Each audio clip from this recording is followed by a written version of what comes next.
درست رکھو.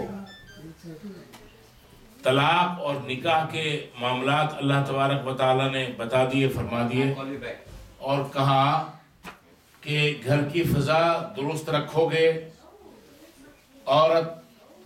آدمی عورت کا احترام کرتے ہوئے اور ایک دوسرے کے ساتھ ٹالرنس کی پالیسی رکھتے ہوئے چلے گی، طاقت نوبت جو ہے وہ طلاق کی نہیں آئے گی. اگر کبھی ایسا وقت آ گیا کہ دونوں کا ساتھ رہنا ناممکن ہو گیا تو پھر اس کا طریقہ کار یہ ہوگا کہ اللہ تبارک و تعالیٰ نے احکامات صادر فرما دیے کہ بھئی کس طریقے سے ان کے درمیان علیحدگی ہو جائے تاکہ خاندان اختلاف اور انتشار کا بھی شکار نہ ہو اور طریقے اور سلیقے سے علیحدگی ہو جائے. یہ چند احکامات تھے جن کا خلاصہ اس وقت بیان کرنا میں سمجھتا ہوں کہ مناسب تھا. اب الحمدللہ آگے اپنا سبق شروع کرتے ہیں. آیت نمبر 243. اب آگے فرمایا جو مسئلہ آ رہا ہے اور اس کے ساتھ سپارہ ختم ہو جائے گا کہ یہ احکامات تمہاری سمجھ میں آ گئے. اب تھوڑا سا جہاد کا مسئلہ بھی سمجھ لو، کیونکہ اسلامی مملکت اور امن کی جگہ برقرار رکھنے کے لیے کبھی کبھی جہاد فی سبیل اللہ بھی کرنا پڑ جاتا ہے. الم تر الی الذین خرجوا من دیارہم وهم الوف حذر الموت. الم تر، کیا آپ نے نہیں دیکھا، الی الذین، ان لوگوں کی طرف، خرجوا من دیارہم، جو نکلے اپنے گھروں سے، وهم الوف، اور وہ ہزاروں میں تھے. الف، آلاف، الوف، ہزاروں، یعنی کثرت کے معنی میں آئے. جیسے ہم کہتے ہیں نا ہزار ہا، اور وہ ہزاروں میں تھے. حذر الموت، نکلے کیوں تھے؟ موت کے ڈر سے. فقال لهم اللہ، بس اللہ نے ان سے کہا، موتو، مر جاؤ، ثم احیاہم، پھر اس نے ان کو زندہ کر دیا. ان اللہ لذو فضل علی الناس، بے شک اللہ لوگوں پر بڑا فضل کرنے والا ہے. ولکن اکثر الناس لا یشکرون، لیکن لوگوں کی اکثریت شکر گزار نہیں ہے. اب یہ آیت شروع ہو رہی ہے لفظ الم ترا، اور حضور کو کہا جا رہا ہے کہ آپ نے دیکھا نہیں. اور یہ واقعہ کب کا ہے؟ ہزاروں سال پہلے کا ہے. اور حضور کے اوپر قرآن مکے میں نازل ہو رہا ہے اور مدینے میں نازل ہو رہا ہے، اور اللہ تعالیٰ یہ کہہ رہے ہیں کہ آپ نے دیکھا نہیں. تو اس میں اللہ تعالیٰ یعنی براہ راست تو خطاب حضور صلی اللہ علیہ وسلم کو ہے، لیکن جتنے بھی قرآن پڑھنے والے ہیں اور قرآن کو سمجھنے والے ہیں اور اس آیت کو دیکھنے والے ہیں، ان سب سے اللہ تبارک و تعالیٰ مخاطب ہیں کہ اے مخاطب، کیا تو نے دیکھا نہیں؟ ترا کا لفظ جو ہے، ترا یہ لفظ ہے رویت سے، جس کے معنی ہیں دیکھنے کے. دیکھنے کی دو قسمیں ہیں. ایک کو کہتے ہیں رویت بصری، بصر، آنکھ دیکھنا، آنکھوں سے دیکھنا، اور دوسری ہے رویت قلبی، یعنی علم کے ذریعے کسی چیز کو جان لینا. تو اللہ تبارک و تعالیٰ فرما رہے ہیں نبی پاک صلی اللہ علیہ وسلم سے کہ اس قرآن کو نزول کر کے اور اس کے اندر ہم نے یہ واقعات ڈال کے، یہ ان باتوں کو بیان کر کے ہم نے آپ کو علم عطا فرما دیا. اب آپ کے پاس اس بات کا علم آ گیا کہ ہزاروں سال پہلے بات کیا ہوئی تھی، کیا واقعہ ہو گزرا تھا.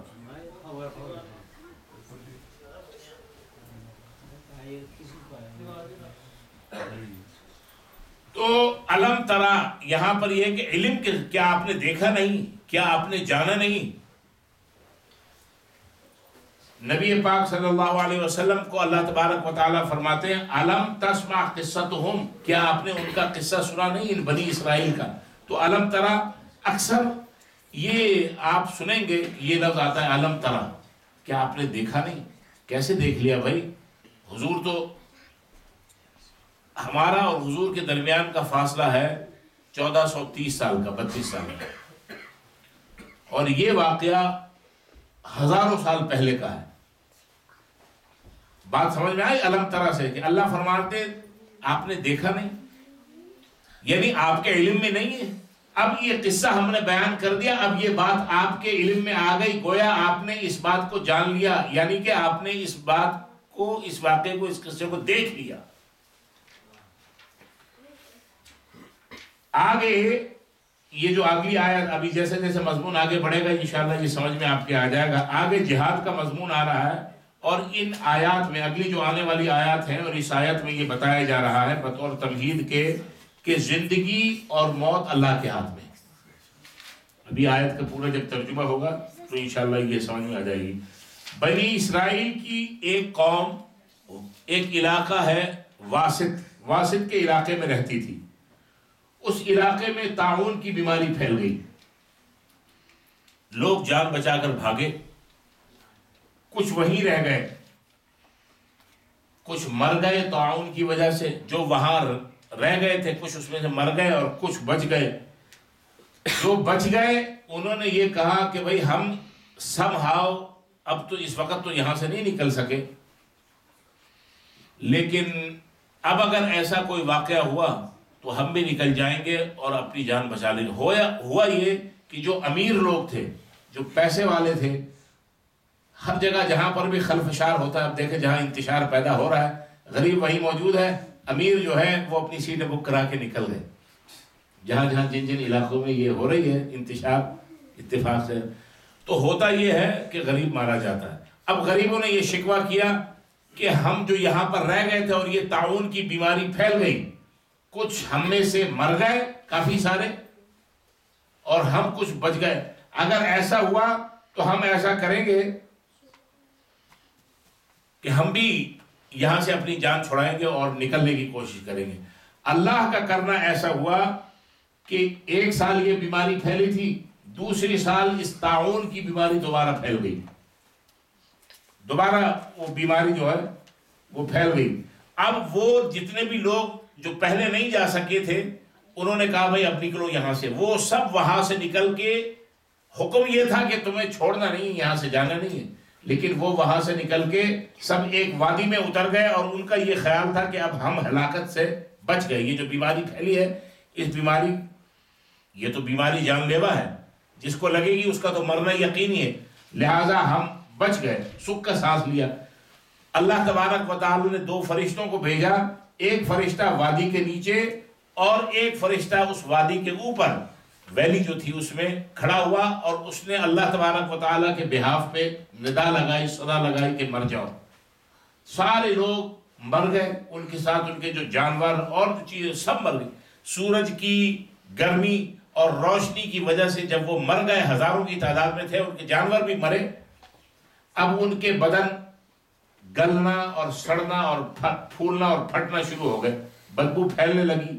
علاقے کے لوگ دفن کرنے کے لیے آئے، لیکن زیادہ کتنوں کو دفن کریں؟ 10 20 100 50 ہو تو ان کو دفن کریں. جب ہزاروں کی تعداد میں لوگ ہوں اور سینکڑوں کی تعداد میں مال مویشی ہوں، گائے بھینس جانور، یہ بھیڑ بکریاں، تو ان کو دفن کیسے کریں؟ تو انہوں نے یہ فیصلہ کیا کہ اس کے گرد ایک دیوار کھڑی کر دی جائے اور دیوار بنا دی جائے، تاکہ کچھ ہماری جو ہے ان سے یہ بدبو اور سڑان جو پیدا ہو رہی ہے اس سے روک تھام پیدا ہو جائے. کچھ عرصہ گزر گیا، ہڈیاں ان کی گل گئیں. اس وقت کے نبی، ان کا نام تھا حضرت حزقیل بن یوزی علیہ السلام، ان کا گزر وہاں سے ہوا. یہ حضرت موسیٰ علیہ السلام کے وصال کے بعد حضرت موسیٰ کے تیسرے خلیفہ تھے اور بنی اسرائیل میں تبلیغ پر مامور تھے. لیکن یہ بات یاد رہنا چاہیے، حضرت موسیٰ کے بعد بنی اسرائیل کے لیے یوشع بن نون، جن کا ذکر آگے آئے گا، وہ نبی مقرر ہوئے. ان کے بعد کالب بن یوحنا، اس کے بعد حزقیل علیہ السلام، یہ بنی اسرائیل کے نبی مقرر ہوئے. حضرت حزقیل جو اس وقت یہاں پر ان مردوں کے پاس آئے تھے، ان کو ابن العجوز بھی کہا جاتا ہے. ابن العجوز کہتے ہیں بالکل سن رسیدہ، بہت بڑھیا. ان کی ماں بہت بڑھیا ہو گئی تھی، بالکل سن رسیدہ، بڈھی اور بانج. ایک وقت ان کو خیال آیا کہ اللہ سے دعا کروں کہ اللہ مجھے بیٹا عطا فرما. اللہ تبارک و تعالی نے ان کی ظاہری حالت تبدیل فرمائی اور ان کو اللہ تبارک و تعالی نے ان کے شوہر سے بیٹا عطا کیا، اور نہ صرف یہ کہ بیٹا ہوا یہ حزقیل علیہ السلام، بلکہ اللہ تبارک و تعالی نے ان کو نبی بھی بنایا۔ اب جب وہاں پر کھڑے ہوئے، بہت عرصہ گزر گیا تھا، لیکن ان کی گلی ہوئی مردہ ہڈیاں، گلی ہوئی ہڈیاں جو ہیں وہاں پر پڑی ہوئی تھی۔ اللہ تبارک و تعالیٰ کے حکم سے انہوں نے صدا لگائی اور ان لوگوں کو پھر زندہ کر دیا، اور ہر شخص سبحانک لا الہ الا انت کہتا ہوا کھڑا ہو گیا۔ بعض تو یہ کہتے ہیں مفسرین کہ یہ لوگ جو وہاں سے بھاگے تھے، یہ بھاگے تھے یہ طاعون، یہ پلی کی جو بیمار تھی، اس کی وجہ سے۔ بعض مفسرین یہ فرماتے ہیں کہ ان کو حکم دیا گیا تھا کہ اللہ کے راستے میں جہاد کے لیے نکلو، لیکن یہ موت کے خوف سے اللہ کے راستے میں نہیں نکلے، تو اللہ تبارک و تعالیٰ نے ان کو موت عطا کر دی، اور ان کو یہ بتا دیا کہ یہ نہ سمجھو کہ خالی جہاد میں نکلتے ہیں اور قتال ہوتا ہے وہیں پر مرتے ہیں۔ اللہ تبارک و تعالیٰ اس بات پر بھی قادر ہے کہ تمہیں تمہارے علاقے میں، تمہارے گھر میں مار دے۔ یہ ہے اس کا بیک گراؤنڈ۔ اللہ فرماتے ہیں الم تر الی الذین خرجوا من دیارہم وهم الوف حذر الموت، کیا تم نے ان لوگوں کو نہیں دیکھا جو اپنے گھروں سے نکلے اور وہ تھے بھی ہزاروں کی تعداد میں، موت اپنے گھروں سے نکلے حذر الموت، موت کے ڈر سے۔ فقال لهم اللہ موتوا ثم احیاہم، اللہ نے ان سے پہلے تو یہ کہا کہ مر جاؤ، ثم احیاہم، پھر ان کو زندہ کر دیا۔ ان اللہ لذو فضل علی الناس، اللہ تعالیٰ لوگوں پر بڑا فضل و کرم کرنے والا ہے۔ ولکن اکثر الناس لا یشکرون، لیکن لوگوں کی اکثریت اس کا شکر ادا نہیں کرتی۔ ہر انسان اللہ تبارک و تعالیٰ کی دی ہوئی نعمتوں سے فائدہ اٹھا رہا ہے، استفادہ کر رہا ہے۔ ہر چیز کی اس انسان کو ضرورت ہے، لیکن وہ چیز جو انسان کی خدمت میں لگی ہوئی ہے اس کو اس کی ضرورت نہیں۔ ہمیں سورج کی ضرورت ہے، سورج کو ہماری ضرورت نہیں ہے۔ ہوا ہماری ضرورت ہے، ہوا کو ہماری ضرورت نہیں ہے۔ غذا جو ہم کھاتے ہیں اس کو ہماری ضرورت نہیں ہے، ہمیں اس کی ضرورت ہے۔ پانی جو ہم پیتے ہیں، پانی جو ہمارے جسم کا 70% ہے، ہمیں پانی کی ضرورت ہے۔ پانی کی وجہ سے اللہ نے فرمایا کہ تم زندہ ہو، وجعلنا من الماء کل شیء حی، پانی کو ہماری ضرورت نہیں ہے۔ تو چونکہ ہر چیز اس انسان کی خدمت میں لگی ہے، نبی علیہ الصلوۃ والسلام فرماتے ہیں ہونا تو یہ چاہیے تھا کہ یہ بندہ مومن، یہ انسان اپنے خالق کا، اپنے مالک اور رازق کا سب سے زیادہ شکر گزار ہوتا، لیکن یہی انسان اللہ کا سب سے کم شکر گزار ہے، اور سب سے بڑا نافرمان یہی ہے۔ دوسری جگہ اللہ نے ارشاد فرمایا وَقَلِيلٌ مِّنْ عِبَادِيَ الشَّكُورُ، شکر گزار بندے اللہ کے قلیل ہیں، کم ہیں۔ اللہ تعالی ہم سب کو اپنا شکر گزار بندہ بنائے، اللہ تعالی نعمتیں بھی وافر عطا فرمائے، اور اللہ تبارک و تعالی ان نعمتوں پر شکر کرنے کی بھی توفیق عطا فرمائے۔ صحت اللہ نے عطا فرمائی، اللہ کا بڑا فضل و کرم، اللہ تعالیٰ اس پہ بھی شکر کرنا چاہیے۔ رزق عطا فرمایا، مسلمان بنایا، ہر یعنی اللہ نے فضیلت اس انسان کو عطا فرمائی۔ اللہ تبارک و تعالیٰ اپنا دل سے، زبان سے اور عمل سے شکر کرنے کی توفیق بھی عطا فرمائے۔ وَقَاتِلُوا فِي سَبِيلِ اللَّهِ، اور اللہ کے راستے میں قتال کرو۔ پہلے آپ پڑھ کے آئیں، اگر ضرورت پڑے، یہ نہیں کہ تلوار لیے گھوم رہا ہے یا بندوق ہاتھ میں لیے کہہ رہے میں نکل گیا ہوں جہاد میں۔ جہاد ہے کہ فساد ہے؟ یہ فساد ہے، اس کی بڑی تفصیلات ہیں، انشاءاللہ جہاں موقع آئے گا اس کو بیان کریں گے۔ وَقَاتِلُوا فِي سَبِيلِ اللَّهِ، اللہ کے راستے میں لڑو، قتال کرو۔ وَاعْلَمُوا، اور جان لو، ان اللہ سمیع علیم، بے شک اللہ سننے والا، جاننے والا ہے۔ من ذا الذی یقرض اللہ قرضا حسنا، کون ہے وہ شخص جو اللہ کو دے قرض حسنہ، بہترین قرض۔ اچھا قرض. مفسرین نے قرض حسنہ کی جو ڈیفینیشن بیان کی ہے وہ 17 ہے.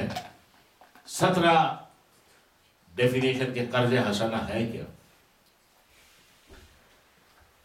من ذا الذی یقرض اللہ قرضا حسنا، کون ہے جو اللہ کو دے بہترین قرض. فَيُضَاعِفَهُ لَهُ أَضْعَافًا كَثِيرَةً، تاکہ وہ اس کے مفاد میں اتنا بڑھائے چڑھائے کہ وہ بدرجہا ہو جائے، تاکہ اللہ اس کو بڑھا چڑھا کر کئی گنا کر دے.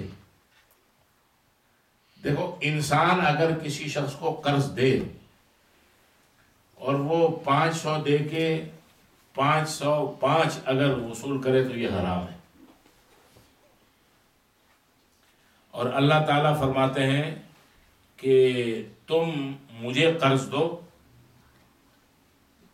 اور میں اس کو کتنی ہی دفعہ جیسی تمہاری نیت اور جیسا تمہارا عمل ہوگا اس کے مطابق اس کو ملٹیپلائی کر کے دوں گا واپس.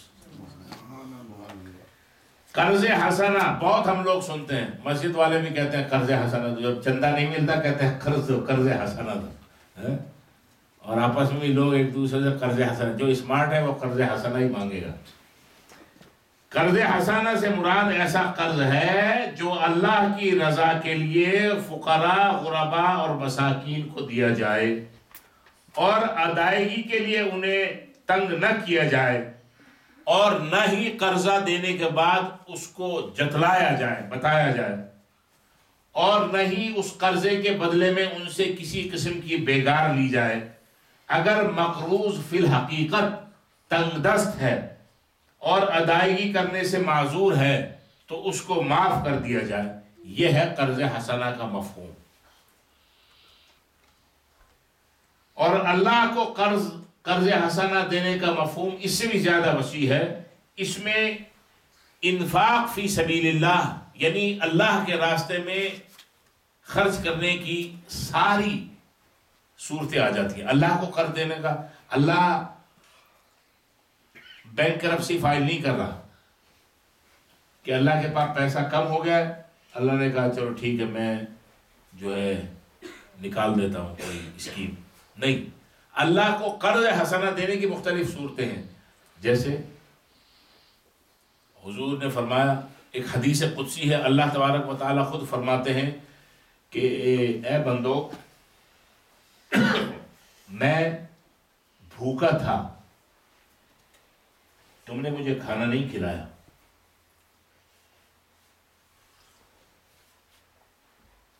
میں ننگا تھا، تم نے کپڑا نہیں پہنایا، میں پیاسا تھا، تم نے پانی نہ پلایا. صحابہ کرام کے سامنے جب یہ حدیث قدسی پیش کی تو حضور نے، تو صحابہ نے پوچھا کہ اے اللہ کے رسول صلی اللہ علیہ وسلم، اللہ تبارک و تعالیٰ تو کھانے پینے کپڑا پہننے سے پاک ہے، اس کو کیا حاجت؟ حضور نے فرمایا ہاں، اللہ کا اللہ نے جو فرمایا اس کا مفہوم یہ ہے کہ میرا فلاں بندہ بھوکا تھا، تم خود کھاتے رہے، اس کو نہیں کھلایا. میرا فلاں بندہ ننگا تھا، اس کو کپڑوں کی ضرورت تھی، تم نے اس کو کپڑے نہ پہنائے. فلاں پیاسا تھا اور تم نے اس کو پانی نہ پلایا، خود روح افزا پیتے رہے. بنایا امام حسین کے نام کا شربت اور خود ڈکار گئے، خود پی گئے. یاد کی پیاس یعنی شہدائے کربلا کی، اور حلیم بھی کھا گئے خود اور شربت بھی پی گئے خود. اور فلاں میرا بندہ ضرورت مند تھا، تم نے اس کی ضرورت کو پورا نہ کیا. اور یہی سوال اللہ تبارک و تعالیٰ قیامت کے دن بھی کریں گے. تو اللہ تبارک و تعالیٰ کھانے پینے پہننے سے تو اللہ تبارک و تعالیٰ کی ذات پاک ہے، لیکن مطلب یہی ہے کہ اللہ کے راستے کی جو مدات ہیں، کسی کی مدد کرنا، کسی مستحق کو امداد دینا، کسی کو کھانا کھلانا، کسی کو پانی پلانا، کسی کو کپڑا پہنانا، کسی کی ضروریات پوری کرنا اللہ کے راستے کی، اور بے شمار مدات ہیں، ان مدات کے اندر خرچ کرنا، یہ سارے اللہ تبارک و تعالیٰ کو قرض دینے والی بات ہے.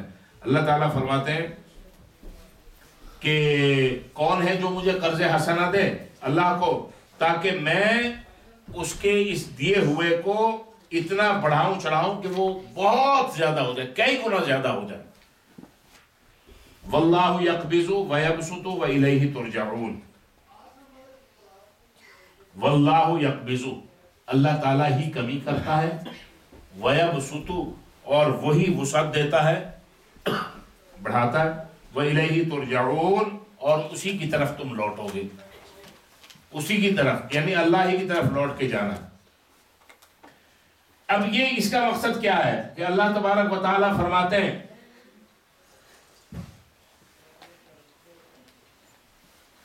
بھائی کمی بیشی تو ہو جاتی ہے، اللہ تبارک و تعالیٰ نے کسی کی روزی، واللہ یقبض ویبسط والیہ ترجعون، اللہ تعالیٰ چاہتا ہے جس کی روزی میں کمی کرتا ہے، تنگی کرتا ہے، جس کی چاہتا ہے بڑھا دیتا ہے۔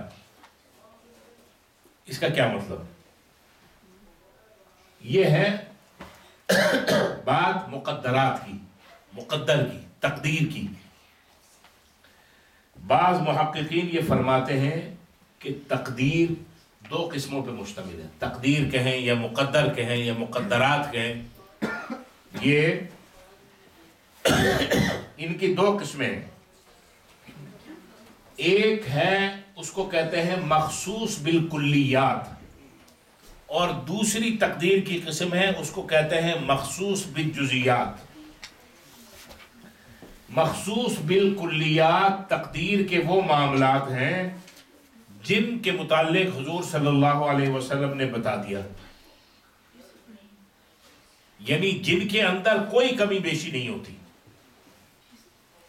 نمبر 1 روزی، نمبر 2 عمر، نمبر 3 اجل موت، نمبر 4 سعادت اور شقاوت۔ سعادت اور شقاوت کا مطلب یہ ہے کہ یہ بندہ خوش بخت ہے یا بدبخت ہے آخرت کے لحاظ سے۔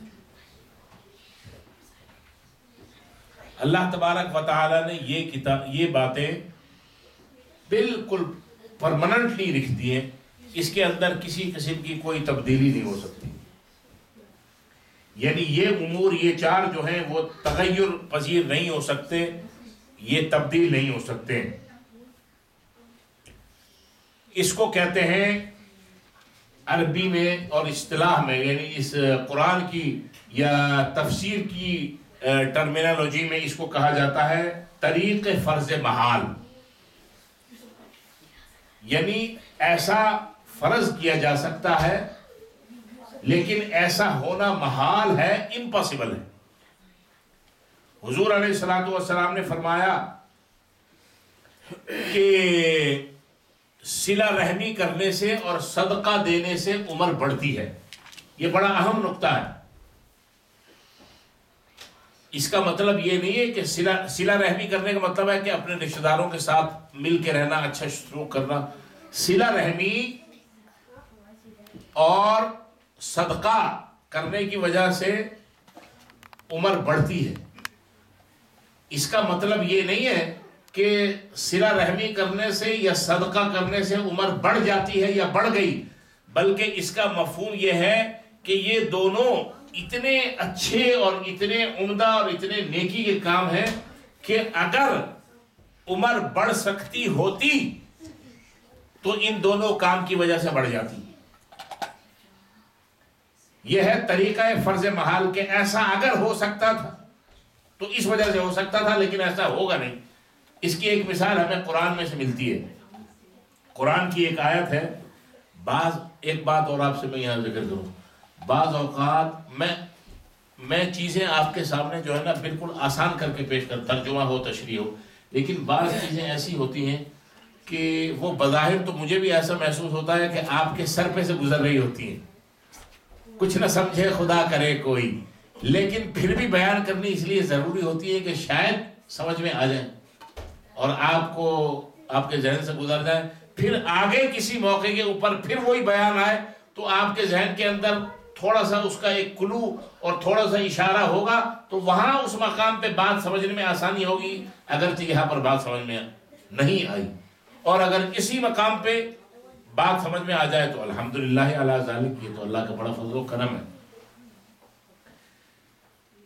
تو عربی میں اس کو کہتے ہیں طریق فرض محال، کہ فرض کر لیں لیکن ایسا ہونا امپاسبل ہے کہ صلہ رحمی اور صدقات کی وجہ سے فرض کر لیں کہ عمر بڑھ جاتی ہے لیکن بڑھتی نہیں، ایسا ہونا ناممکن. جیسے قرآن کی ایک مثال ہے، اللہ نے حضور صلی اللہ علیہ وسلم فرمایا قل اے محمد صلی اللہ علیہ وسلم فرما دیجئے، کہہ دیجئے ان کان للرحمن ولد، اگر اللہ رحمان کے اولاد ہوتی فانا اول العابدین، تو سب سے پہلے اس کی عبادت کرنے والا میں ہوتا. یعنی حضور صلی اللہ علیہ وسلم یہ فرماتے ہیں اللہ کے ایک فرض کر لو. اب سمجھ میں آ گئی بات کہ فرض کر لو اللہ کے اگر کوئی اولاد ہوتی، فرض کر لیا لیکن ایسا ہونا محال ہے، ناممکن ہے، امپاسبل ہے. بات سمجھانے کے لیے اللہ کے نبی فرما رہے ہیں کہ ان کان للرحمن ولد، اگر اللہ کے کوئی اولاد ہوتی، اللہ کے اولاد نہ ہے، نہ تھی، نہ ہوگی، یہ طریق فرض محال ہے. لیکن اگر ہوتی فانا اول العابدین، جس طرح میں اللہ کی عبادت کرتا ہوں سب سے پہلے اس کی بھی عبادت کرتا. تو یہ چیز لکھی ہوئی ہے کہ اللہ اولاد سے پاک ہے، بری ہے.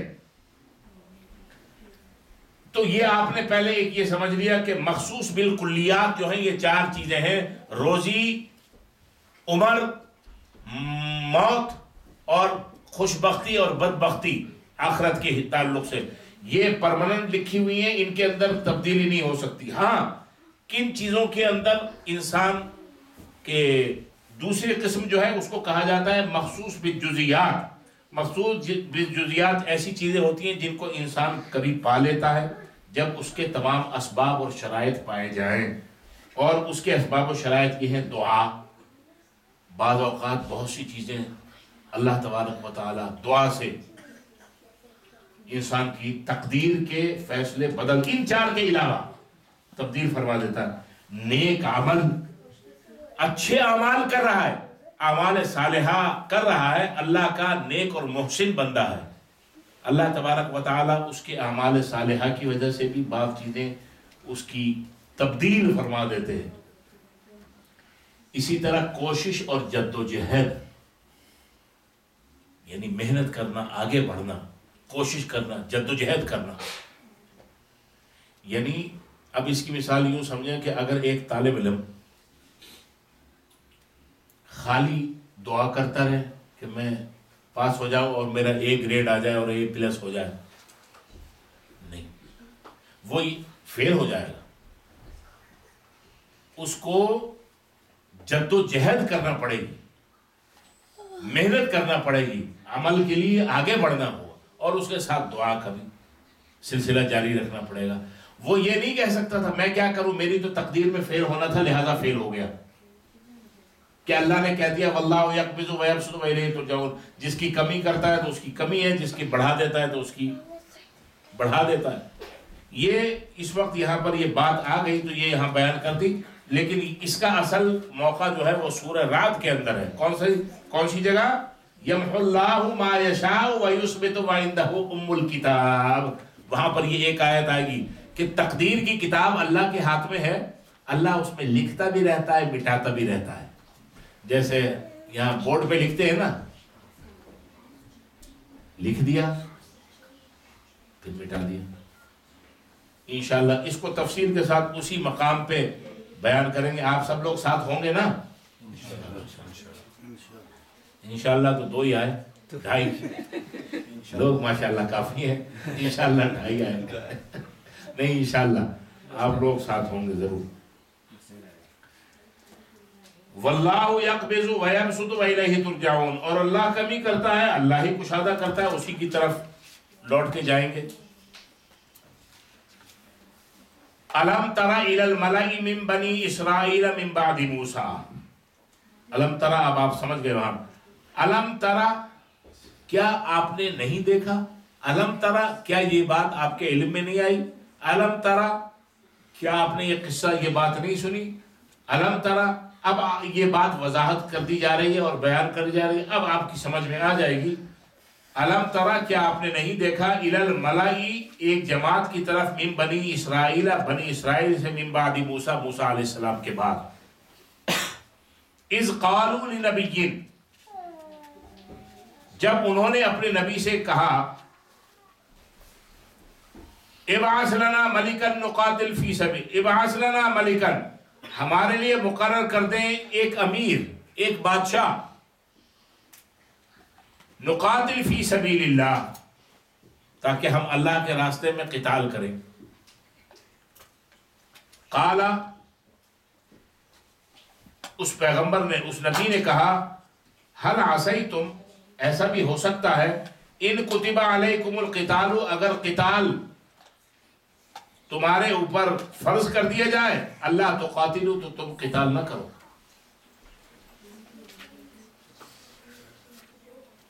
اس آیت میں ایک لفظ آیا، اذ قالوا لنبی، اس آیت میں لفظ نبی سے مراد حضرت سموئیل علیہ السلام ہے.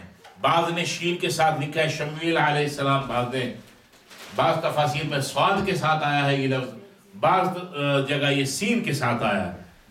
حضرت موسیٰ یہ حضرت سموئیل علیہ السلام حضرت موسیٰ علیہ السلام سے تقریباً 350 سال بعد پیغمبر بنائے گئے تھے. یہ حضرت یعقوب کے پوتے تھے. حضرت یعقوب کے ایک بیٹے کا نام تھا لاوا یا لاوی. لاوا کا بیٹا تھا شموئیل پیغمبر، جن کا یہاں پر ذکر ہو رہا ہے. بنی اسرائیل میں یہ دستور رہا ہے کہ ان کے حکمران بھی انبیاء ہوا کرتے تھے، ان کے پاس مقدمات کے فیصلے بھی ہوتے تھے، ان کی قیادت میں جہاد کیا جاتا تھا. یہ حضرت شموئیل علیہ السلام بوڑھے ہو چکے تھے. بنی اسرائیل نے ان سے یہ مطالبہ کر دیا کہ ہمارے لیے ایک بادشاہ مقرر کر دو تاکہ ہم اس کی قیادت میں جہاد کریں.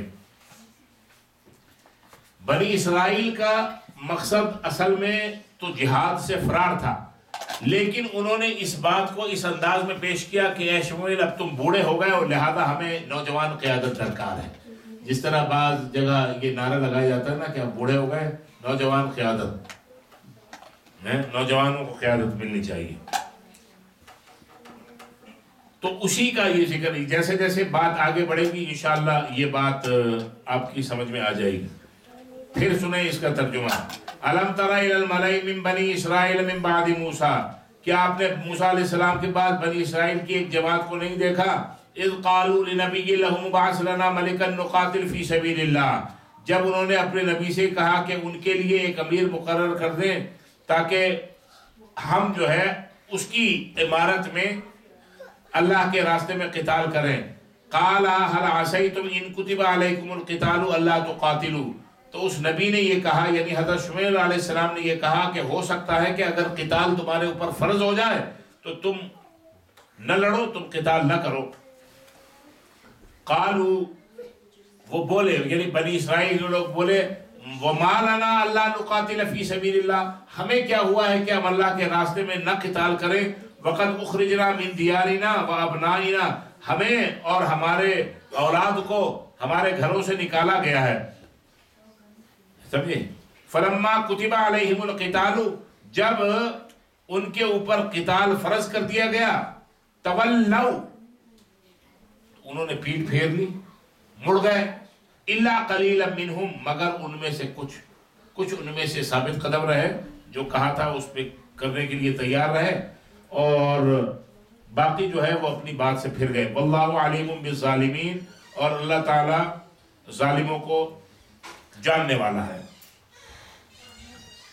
یہ اصل میں جالوت اور اس کی قوم عمالقہ، یہ قوم عاد کی باقیات میں سے تھی. قوم عاد جن کا ذکر قرآن مجید میں آتا ہے، ان کے باقیات میں سے تھی. بت پرست اور شرک کرنے والی قوم تھی. اس قوم کو یعنی عمالقہ کو بنی اسرائیل کے ساتھ بڑی عداوت تھی. بنی اسرائیل بھی اس قوم سے عاجز تھے، کیونکہ جالوت نے بنی اسرائیل کے سرکردہ افراد کو قید کیا ہوا تھا اور بنی اسرائیل کے بہت سے گروہوں کو گھروں سے نکال باہر کیا تھا، اور بنی اسرائیل کے ساتھ بڑی غارت گری کی تھی، ان کے ساتھ بڑی تباہی مچائی تھی. وقال لهم نبيهم ان اللہ قد بعث لكم طالوت ملکا. اب بنی اسرائیل نے حضرت شمویل علیہ السلام سے یہ کہا کہ آپ ہمارے لیے ایک بادشاہ مقرر کریں. انہوں نے کہا جی بادشاہ مقرر کیوں کریں؟ انہوں نے کہا جی نوجوان بادشاہ مقرر کریں، ہم اس کی قیادت میں لڑیں گے. یہ جو قوم جو ہے عمالقہ کی، ان کے ساتھ حضرت شمویل کو تو پتا تھا، ان کو تو اگرچہ وہ موسیٰ علیہ السلام کے 350 سال کے بعد آئے تھے، لیکن ان کو یہ پتا تھا یہ جو آج مجھ سے بات کر رہے ہیں ان کے بڑوں نے حضرت موسیٰ کے ساتھ کیا سلوک کیا تھا، اور یہ بھی انہی کی نسل میں سے ہیں. انہوں نے کہا ہم جہاد جب فرض ہو جائے گا تم پھر بھاگ جاؤ گے. انہوں نے کہا نہیں جی ہمارے اوپر تو پہلے بڑا ظلم ہوا ہے، ہم نہیں بھاگیں گے.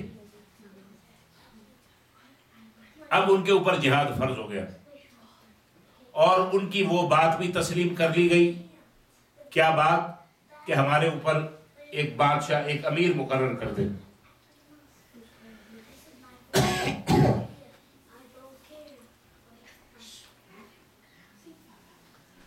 وقال لهم نبیہم، اور کہا ان سے ان کے نبی نے، ان اللہ قد بعث لکم، بے شک اللہ نے بھیجا ہے تمہارے لیے، طالوتا، طالوت کو، ملکن، بادشاہ بنا کر. پہلے تو انہوں نے بادشاہ مانگا کہ ہمارے اوپر، آپ بڈھے ہو گئے، ہمیں نوجوان چاہیے کوئی جو ہمارا بادشاہ بنے، جس کی قیادت میں ہم لڑیں. اصل میں بنی اسرائیل حضرت شمویل علیہ السلام سے بادشاہ، رہبر اور قائد مانگ رہے تھے کہ جس کی سرپرستی میں دشمنوں کے ساتھ وہ لڑیں.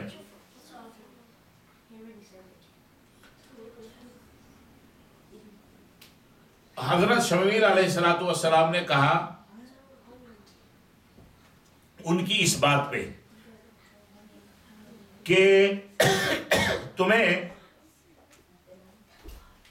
اللہ تبارک و تعالیٰ کی طرف سے ایک ایسا انتظام ہو جائے گا، تمہارے لیے بادشاہ اللہ کی طرف سے مقرر ہو جائے گا.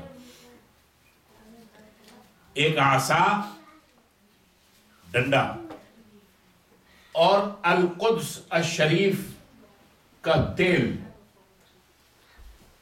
کا برتن ان کے پاس تھا. انہوں نے کہا کہ جس شخص کا قد اس عصا کے برابر ہوگا،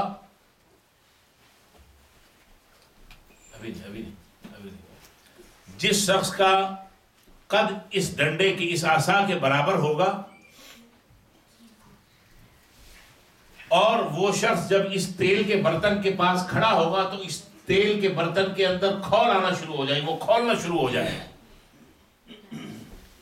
یہ انہوں نے علامت بتا دی کہ ہم کسی کو اپنی طرف سے مقرر کریں، اس کو مقرر کریں، اس کو مقرر کریں، اس کو مقرر کریں تو آپ اختلاف کریں گے. ہم اللہ کی طرف سے ہی ایک اس کے لیے پیمانہ مقرر کر دیتے ہیں کہ جس بہت سے لوگ آئے، نہ وہ ڈنڈا ان کے سر کے برابر تھا، قد کے برابر تھا، اور نہ اس تیل کے برتن کے قریب آنے سے اس تیل کے برتن کے اندر کچھ یعنی وہ کھول، جیسے تیل کھولتا ہے نا، اس کو وہ اگر چولہے پہ رکھے تو اس کے اندر کھول پیدا ہوئی.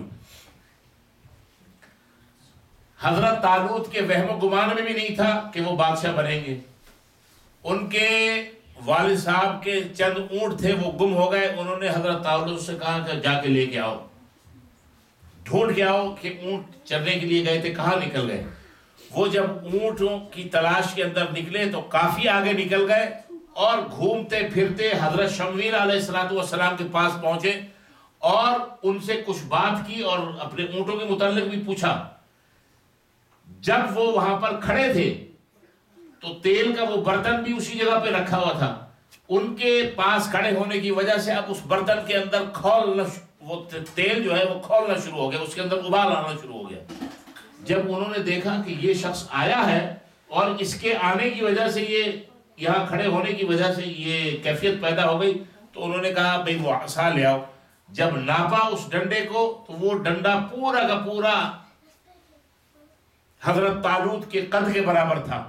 تو انہوں نے یہ کہا کہ اب اللہ کے اوپر یہ فیصلہ رکھا گیا تھا، اب اللہ ہی نے تمہیں جو ہے تمہارے لیے ایک نوجوان قیادت کا بندوبست کر دیا. جب ان کو یہ پتہ ہے انہوں نے کہا نہیں اس کو تو ہم نہیں مانیں گے. تھے تو بنی اسرائیل، آگے بھی آئے گی بنی اسرائیل کس طریقے سے اپنے پیغمبروں کو تنگ کرتے تھے، جو اپنے 4000 کے قریب پیغمبروں کو قتل کریں، وہ کیا قوم ہوگی. انہوں نے کہا جی یہ تو چمڑے رنگنے والا ہے، یہ تو کم ذات ہے، ہم اس کو کیسے مان سکتے ہیں. وہی بات یہاں پر بیان ہو رہی ہے. ابھی آگے اس کو انشاءاللہ بیان کریں گے. وَقَالَ لَهُمْ نَبِيُّهُمْ إِنَّ اللَّهَ قَدْ بَعَثَ لَكُمْ طَالُوتَ مَلِكًا. اور انہیں اپنے نبی سے، ان کے نبی نے ان سے کہا بے شک اللہ نے تمہارے لیے طالوت کو بادشاہ بنا کر بھیج دیا ہے. اچھا، اب جب وہ تیل کے اندر کھول پیدا ہو گیا، وہ ڈنڈا برابر ہو گیا، تو اب وہ حیرت میں پڑ گئے کہ امیر اور دولت، یہ تو امیر اور دولت مند نہیں ہے، رہتا ہی نہیں گرے نہیں، ہم اس کو کیسے مان لیں. یہ تو غربت اور افلاس کا مارا ہوا ہے، ہماری کیا مدد کر سکتا ہے. ہمیں تو حکومت کرنے کے لیے ایک کوئی سرمایہ دار جس کے پاس دولت بھی زیادہ ہو اور امور سلطنت کو سمجھنے والا ہو، وہ چاہیے. حالانکہ تھے تو وہ غریب، لیکن علم وافر مقدار میں حضرت طالوت کے پاس موجود تھا. قالو، وہ اب بنی اسرائیل کہنے لگے انا یکون لہ الملک علینا، یہ کیسے ہو سکتا ہے کہ یہ ہمارے اوپر حکومت کرے، ہمارا بادشاہ بن جائے.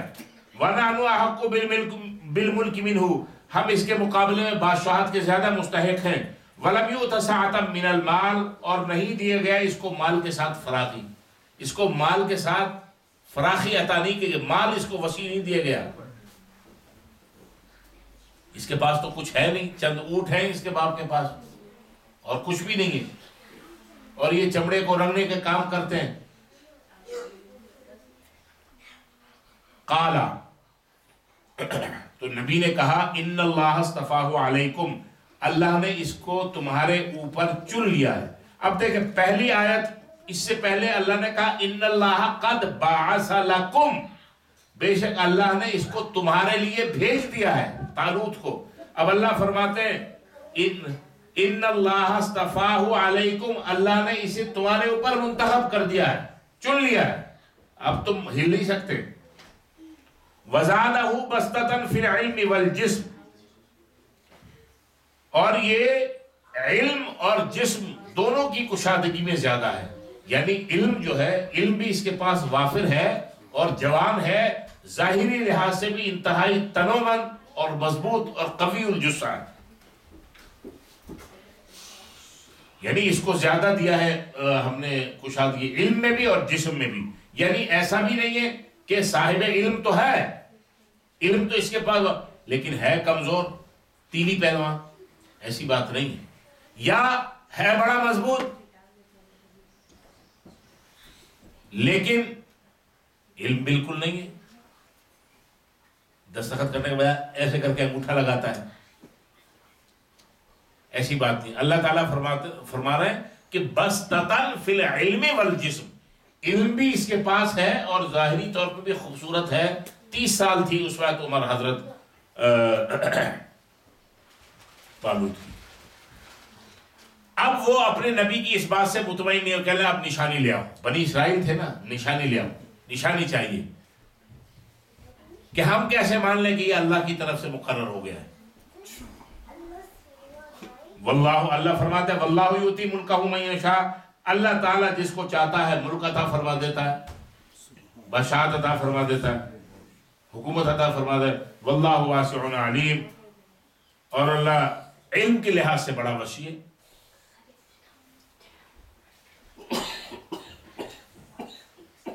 اب انہوں نے یہ کہا، کیونکہ نسل تو وہی تھی بنی اسرائیل کی، اور بنی اسرائیل کا کام یہی ہے کہ سب کو تنگ کرنا.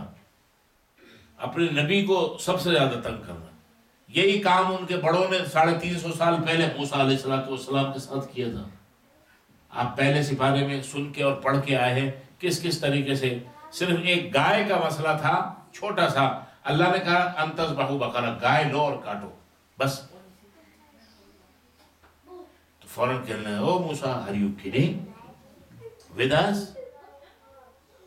گائے کیسی ہو, کس رنگ کی ہو, چھوٹی ہو, بڑی ہو, موٹی ہو, اس کے ساتھ ہل چلایا ہوا ہو, نہ چلایا ہو, بچے دیے ہوئے ہوں, نہ بچے دیے ہوئے ہوں, 100 طرح کے سوال. مطلب کیا تھا؟ نبی کو پریشان کرنا. اور اب دیکھیں 350 سال کے بعد وہی بنی اسرائیل کی نسل اپنے وقت کے نبی حضرت شمویل علیہ السلام کو کس طرح تنگ کر رہی ہے. پہلے تو کہا اللہ کی کہیں مقرر کر دے بادشاہ. اب بادشاہ مقرر ہو گیا اور دیکھ بھی لیا کہ جب وہ آیا تو اس کے بعد تیل کے اندر کھولنا شروع ہو گیا. اور عصا جو تھا مبارک وہ بھی ان کے قد کے برابر تھا. کہا کہ جی یہ تو بالکل قدلا ہے, ہم تو اس کو تو مالدار ہونا چاہیے تھا. اللہ نے فرمایا یہ علم میں اور جسم میں بڑا مضبوط ہے. کہا اچھا اگر اسی کو بنانا ہے تو نشانیاں, اللہ نے کہا چلو نشانیاں بھی دے دیتے ہیں. وقال لهم نبيهم ان آیت ملکہ, اور ان سے ان کے نبی نے کہا ان آیت ملکہ, بے شک اس کی حکومت کی نشانی یہ ہے, ایاتیکم التابوت فی ایاتیکم التابوت, کہ تمہارے پاس آئے گا ایک تابوت, صندوق, فیہ سکینۃ من ربکم, کہ اس میں سکینہ ہوگی تمہارے رب کی طرف سے, وبقیۃ مما ترک آل موسیٰ وآل ہارون, اور بقایا جات جو چھوڑے موسیٰ علیہ السلام کی آل اولاد نے اور ہارون علیہ السلام کی آل اولاد نے, ان کے ترک بقایا جات. تحملہ الملائکہ, جس کو اٹھائے ہوئے ہوں گے فرشتے. ان فی ذلک لآیۃ لکم ان کنتم مؤمنین, بے شک اس میں تمہارے لیے نشانی ہے اگر تم ایمان رکھنے والے ہو. اللہ تبارک و تعالی نے کہا کہ اب نشانیاں بھی تمہیں دے دیں گے. ایک صندوق تبرکات کا, اس کے اندر موسیٰ علیہ السلام کے نالین مبارک تھے, موسیٰ علیہ السلام کی چپلیں, موسیٰ علیہ السلام کا لباس, موسیٰ علیہ السلام کا وہ عصا جو موسیٰ علیہ السلام کو ان کے سسر حضرت شعیب علیہ السلام نے دیا تھا. یہ ہارون علیہ السلام جو حضرت موسیٰ کے بھائی تھے, ان کا عمامہ, ان پگڑی. کچھ پرانے جو پہلے کے جو انبیاء تھے ان کی تصاویر, اور حضرت سلیمان علیہ السلام کی انگوٹھی, اور جو پہلے منہ سلوہ ان کے اوپر اترتا تھا تو من جو تھا اس کے کچھ ٹکڑے,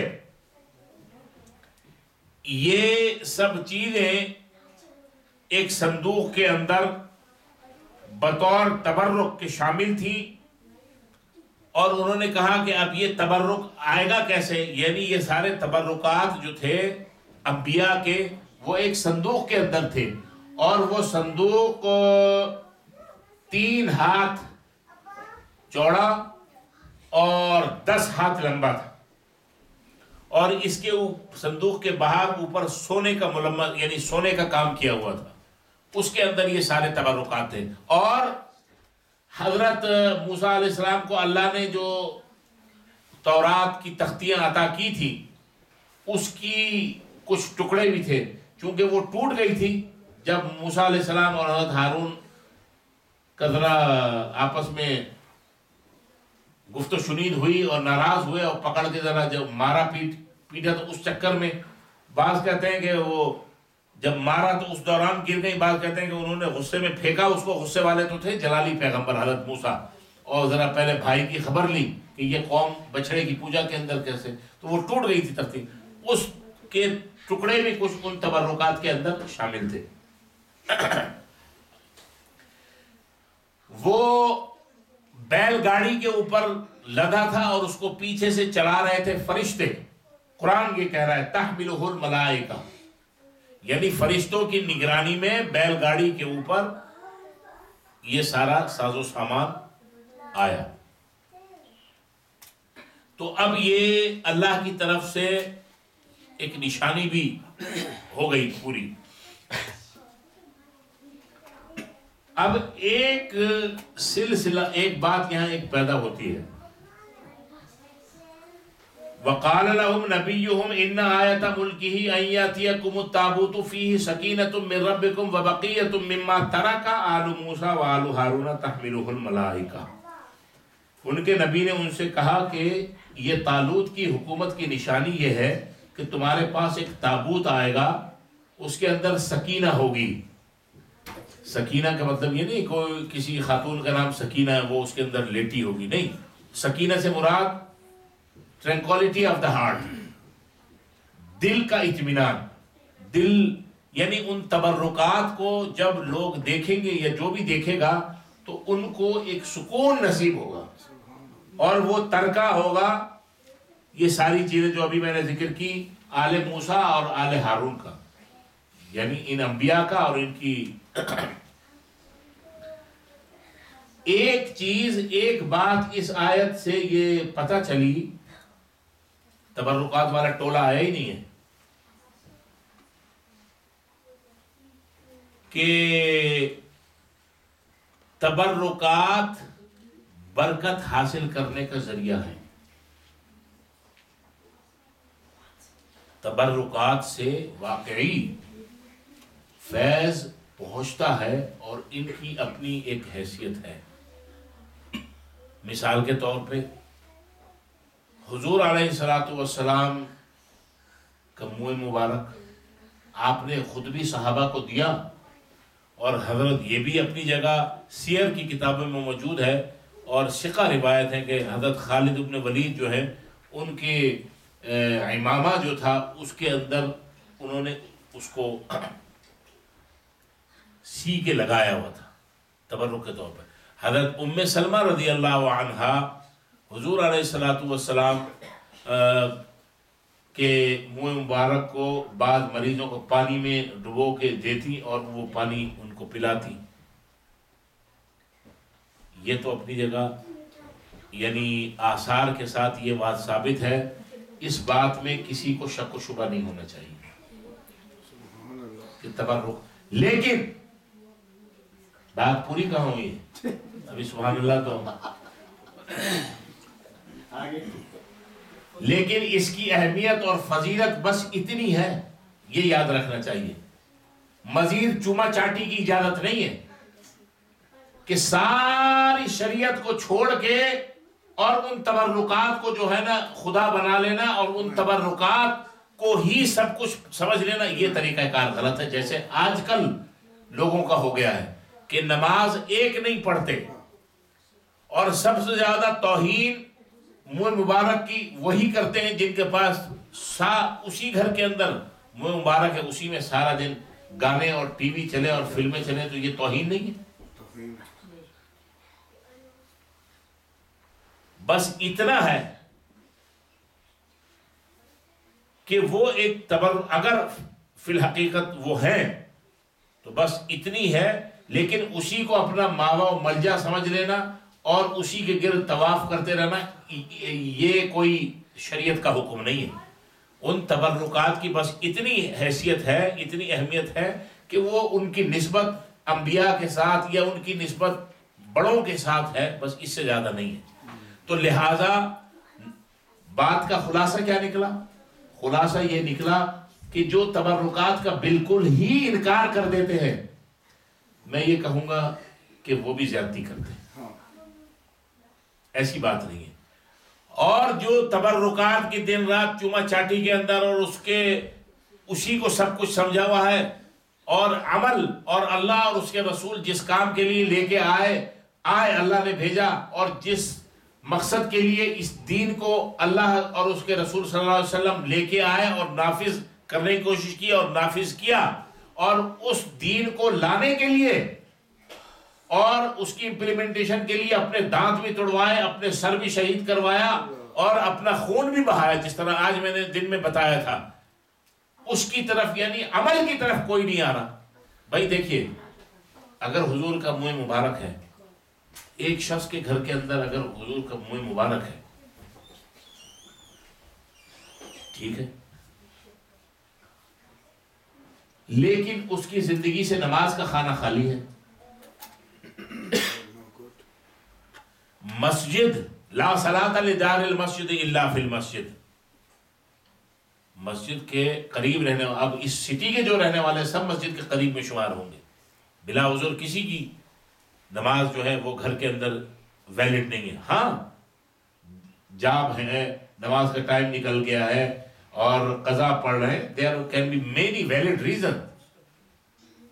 یہ بات چونکہ تبرکات کا ذکر آیا ہے یہاں، تو ہمیں یہ بات مثال کے طور پہ ہمارے کوئی بڑے یا بزرگ ہیں، مثال کے طور پہ بعض لوگوں کو اپنی ماؤں کے، ہر ایک کو اپنی ماں کے ساتھ بڑی محبت ہوتی ہے، سمجھے، ماں اس دنیا سے رخصت ہو گئی، ماں وہ تسبیح جو پڑھتی تھی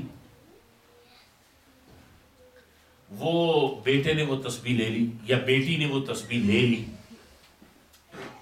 اب صبح شام اس تسبیح کو چوم رہا ہے، چاٹ رہا ہے، ماں کی تسبیح، ماں کی تسبیح، ماں کی تسبیح، اور اس کو لٹکا دیا، صبح جائے گا اور پھر شام میں جائے گا، میری ماں کی یادگار ہے۔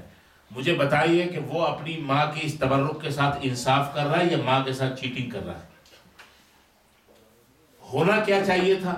ہونا یہ چاہیے تھا، ٹھیک ہے اس تسبیح کو ماں کا تبرک سمجھ کے رکھا تھا، اس پہ وہ درود شریف کی تسبیح پڑھتا، اس پہ وہ ذکر اللہ کی تسبیح پڑھتا، اس پہ وہ اللہ کی تسبیح، تحمید، تحلیل کی تسبیح پڑھتا، اور اس پڑھنے کے بعد اپنے آپ کو بھی اطمینان اور سکینہ اپنے دل پہ بھی نازل کرتا، اور اپنے بڑوں جو اس دنیا سے رخصت ہو گئے ان کے لیے بھی ایصال ثواب کرتا۔ پھر وہ اس تسبیح کے تبرک کا حق ادا کر رہا تھا یا خالی چومنے سے کر رہا تھا؟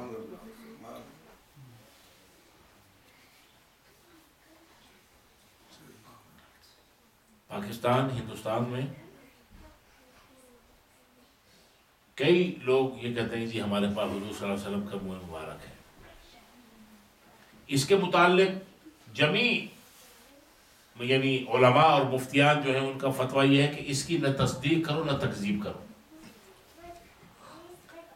کیوں کہ اگر آپ کے پاس کوئی لیبارٹری ایسی نہیں ہے دنیا میں کہ وہ یہ بتا سکے کہ یہاں یہ واقعی یہ جناب محمد رسول اللہ صلی اللہ علیہ وسلم کا منہ مبارک، کیونکہ اگر آپ نے بس اکرام کرو، اگر آپ نے تصدیق کی اور وہ نہیں ہے تو اتنا زیادہ کوئی ایسا مسئلہ نہیں ہے، لیکن اگر آپ نے تکذیب کی اور پھر حقیقت وہ ہے تو پھر آپ کے لیے مسائل پیدا ہو سکتے ہیں۔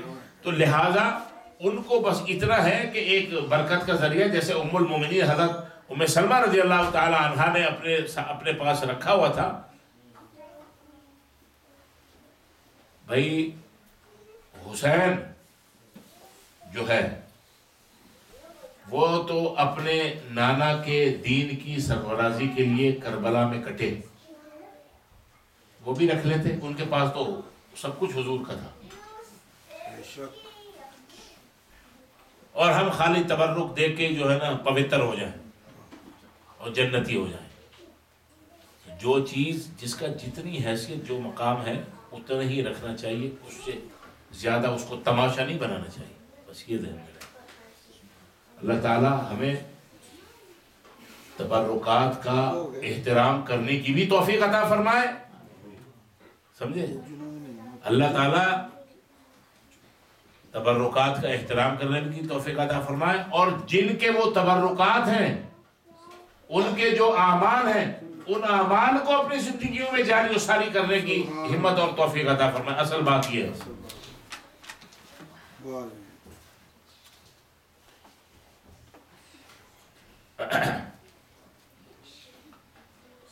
اچھا جی، اب حضرت طالوت جو ہے وہ بادشاہ مقرر ہو گئے۔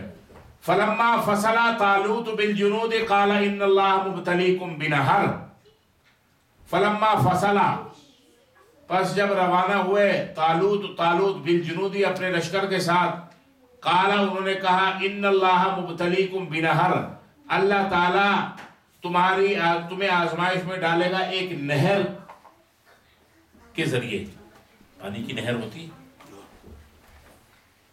فمن شرب منہ، جس نے اس میں سے پی لیا، فلیس منی، وہ میرے ساتھیوں میں سے نہیں ہے۔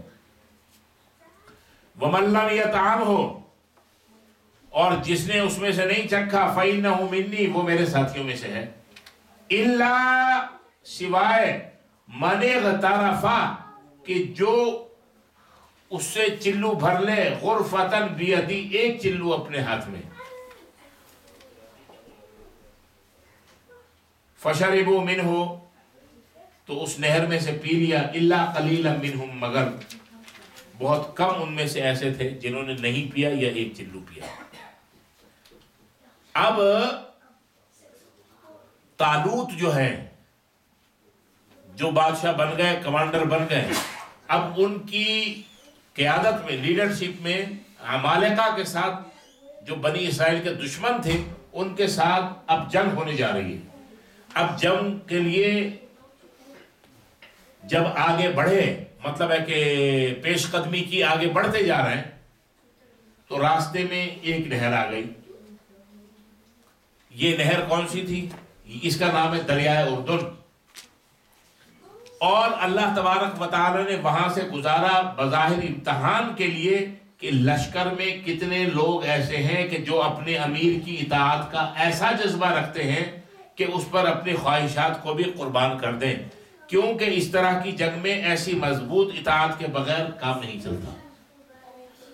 بھائی اگر آپ کسی ایکسپیڈیشن پہ یا کسی مہم پہ جا رہے ہیں اور ایک آپ کا امیر ہے یا لیڈر ہے یا گروپ لیڈر ہے، جو نام دینا چاہیں، اگر آپ اس کی بات نہ مانیں تو نتیجہ کیا ہوگا کہ وہ مہم جو ہے، وہ ایکسپیڈیشن، وہ ٹائیں ٹائیں فش ہو جائے گی، جس کی جو مرضی آئے کرتا پھرے۔ تو اللہ تبارک و تعالی اب پھر بنی اسرائیل کا امتحان لے رہے ہیں۔ جب لشکر روانہ ہوا اور اب وہاں پر پہنچا نہر کے پاس اور سب کو لگی پیاس، تو طالوت نے کہا، جتنے بھی لشکر میں ساتھ تھے لوگ، ان سے کہا اب نہر آ گئی ہے، پانی آ گیا ہے، پیاس لگی ہو اور نہر کا ٹھنڈا میٹھا ہاضم شیریں خوشگوار پانی بہ رہا ہو اور آپ کہیں پانی پینا نہیں ہے، مشکل کام ہے۔ انہوں نے کہا اللہ تعالیٰ اس نہر کے پانی کے ذریعے اب تمہیں امتحان میں ڈال رہا ہے۔ پھر انہوں نے کہا جس نے پیا اس کا میرے سے کوئی تعلق نہیں، اور چلو اگر پینا ہے تو پیو گے کیسے؟ ایک چلو۔ ایک چلو کسے کہتے ہیں؟ اس کو نہیں کہتے، یہ چھڑپ کر کے پانی نہر کے اندر مارا، اس کو کیا کہیں گے؟ لیپ۔ لیپ کہتے ہیں، لپ کہتے ہیں اردو میں، پتہ نہیں یہ۔ اور چلو یہ ہے کہ ایک مٹھی کے ساتھ، ایک مٹھی یہ جو ہے پانی، اس کو کہتے ہیں ایک چلو پانی لینا۔ وہ کہتے ہیں نا چلو بھر پانی میں ڈوب مرنا، وہ یہی ہے۔ یہ اگر یا تو پیو نہیں، اگر پینا ہے تو، اور تم ہو بہت پیاسے، اگر پینا ہے تو صرف اتنا ہی، ایک ہی شڑپ مارا بس۔ لیکن وہ بھی تھے بنی اسرائیل، اپنے نبی کی یا اپنے ان کی بڑوں کی بات ماننے والے تو نہیں تھے۔ جب پانی دیکھا تو خوب پیٹ بھر کے پانی پیا انہوں نے۔ فشربوا منہ، سب نے پانی پیا اس میں سے، نہر میں سے، الا قلیلا منہم، ان میں سے کچھ ایسے تھے تھوڑے سے کہ جنہوں نے پانی نہیں پیا یا ایک چلو پانی پیا۔ فلما جاوزہ ہوا، جب انہوں نے اس کو عبور کر لیا، یعنی طالوت نے اس نہر کو عبور کر لیا، پار کر لیا، اب نہر سے نکل کے جانا ہے۔ والذین آمنوا معہ، اور وہ لوگ جو آپ کے ساتھ تھے، ایمان والے تھے، تو ایمان والے لیکن حرکتیں ساری بے ایمانوں والی تھی، جیسے آج ہم لوگ ہیں کہ پڑھتے تو ہیں لا الہ الا محمد رسول اللہ، بڑے مومن ہیں، بہت بڑے مسلمان ہیں. اور وضع میں ہو تم نصارہ تمدن میں ہنود، یہ مسلمان ہیں جنہیں دیکھ کے شرمائے یہود. زبان سے کہہ بھی دیا لا الہ تو کیا حاصل؟ دل و نگاہ مسلمان نہیں تو کچھ بھی نہیں. چمن گویم مسلمانم بلرزم کہ دانم مشکلات لا الہ.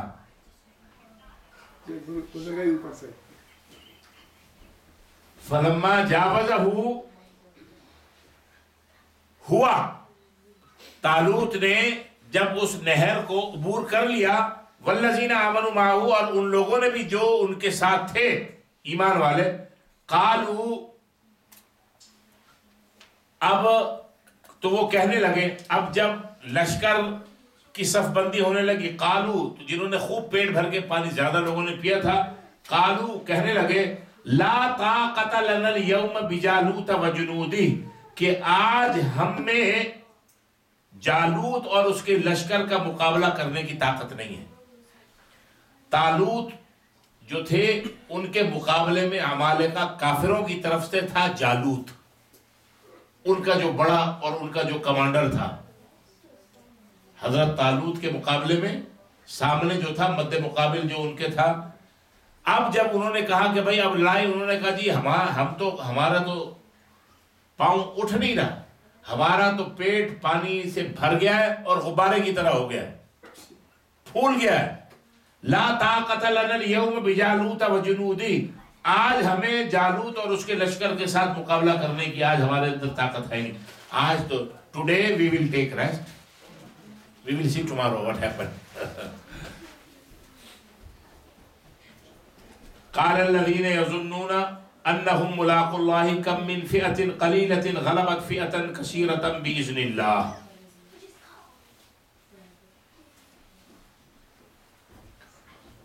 قال کہا الذین، ان لوگوں نے، یظنون جو یہ یقین رکھتے تھے، انہم کہ بے شک وہ ملاق اللہ، اللہ سے ملاقات کرنے والے ہیں. اب جو ان میں سے جنہوں نے پانی نہیں پیا تھا، صاحبان ایمان تھے صحیح، انہوں نے کہا کہ بھائی اللہ سے ملاقات ہونی ہے. کم من فئۃ قلیلۃ غلبت فئۃ کثیرۃ باذن اللہ، بارہا ایسا بھی ہوا ہے کہ قلیل جماعت، چھوٹی جماعت نے اللہ کے حکم سے بڑی جماعت پہ غلبہ حاصل کیا ہے، فتح حاصل کی ہے. واللہ مع الصابرین، اور اللہ تعالیٰ صبر کرنے والوں کے ساتھ ہے. اچھا، طالوت کے متعلق تو آپ نے سن لیا. جالوت دشمن کی فوج کا بڑا قوی ہیکل پہلوان تھا. وہ کئی دن تک بنی اسرائیل کو چیلنج دیتا رہا، حتیٰ کہ اس کا کئی دفعہ مارکا حضرت طالوت کے ساتھ بھی ہوا. لیکن جالوت جو ہے کافر، وہ حضرت طالوت کے قابو نہیں آیا. ہوا یہ کہ حضرت داؤد علیہ السلام نوعمر تھے، ینگ تھے، ہوں گے 20 سال کے کم و بیش، اور ان کے 3 بھائی، یہ جو جنگ ہو رہی تھی طالوت کی قیادت میں بنی اسرائیل، اور ان کے مقابلے میں کفار کی طرف سے، عمالقہ کی طرف سے جالوت. تو طالوت یعنی مسلمان، یوں سمجھے بنی اسرائیل یعنی مسلمانوں کی فوجوں کی طرف سے حضرت داؤد علیہ السلام کے 3 بھائی جنگ میں شریک تھے. تو حضرت داؤد علیہ السلام کے والد صاحب نے یہ کہا کہ کئی دن ہو گئے ہوئے، جنگ شروع ہو گئی ہوگی، جا کے اپنے بھائیوں کی خبر لاؤ اور مسلمان فوج کی خبر لے کے آؤ کہ کیا ہوا، بھائی تمہارے ابھی زندہ ہیں یا مارکے کے اندر شہید ہو گئے. اب جب وہ وہاں پر آئے تو انہوں نے یہ سنا اور یہ دیکھا کہ کفار کی طرف سے، عمالقہ کی طرف سے جالوت جو ہے نا وہ بڑی بڑکے لگا رہا ہے، بڑا شور مچا رہا ہے، اور حضرت جالوت کے بھی قابو نہیں آیا. وہ مارکا پہلے آپ کو پتا ہے یہی ہوتا تھا، اور اسی طرح جنگ شروع ہوتی تھی کہ پہلے دونوں طرف سے یعنی ایک ایک جو بڑے بڑے جو ہوتے تھے وہ آتے تھے اور لڑتے تھے، اس کے بعد پھر دوسرے آئے، پھر دوسرے آئے، کبھی یہ والا قتل ہوا، کبھی وہ والا قتل ہوا، پھر اس کے بعد جنگ شروع ہوتی تھی۔ اور یہ حضور صلی اللہ علیہ وسلم کے زمانے میں بھی جب مختلف غزوے ہوئے تو آپ نے دیکھا کہ کبھی حضرت علی کو بھیج رہے ہیں، کبھی دیگر صحابہ کو بھیج رہے ہیں، پھر کفار کی طرف سے آ رہے ہیں دوسرے، لڑائی ہو رہی ہے دو دو تین تین افراد کی شروع میں، اس کے بعد پھر بعد میں مارکا شروع ہو رہا ہے۔ تو داؤد علیہ السلام نے طالوت سے کہا مجھے اجازت دیں۔ انہوں نے کہا کہ بھائی تم نوعمر ہو اور جنگ کا ابھی تمہارا اتنا تجربہ بھی نہیں ہے، اور یہ میرے قابو نہیں آ رہا ہے جالوت،